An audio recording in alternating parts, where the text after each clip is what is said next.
In front of me is a VIVO Y72, and today I'll show you how to capture a screenshot on this phone. And to get started, you will want to open up the content that you wish to capture. I'll be using, let's say, settings for this. And once it's open and visible on a screen, simply press power key and a volume down at the same time.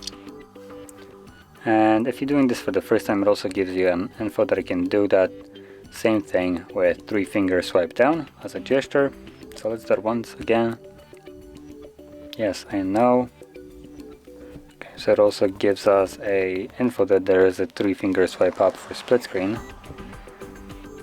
So now that I actually have this pop up here, as you can see, for a split second there is a visible also an option for a long screenshot. So when you click on that, this will allow you to capture a longer version of the photo. So it looks like I have to scroll down myself. So just scroll down however far down you want and then select save. And as you can see, it now captured a longer version of it.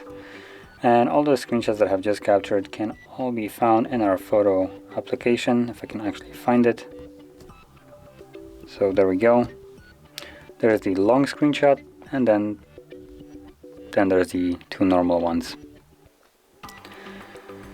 So that is how you capture screenshots on here, and if you found this very helpful, don't forget to hit like, subscribe, and thanks for watching.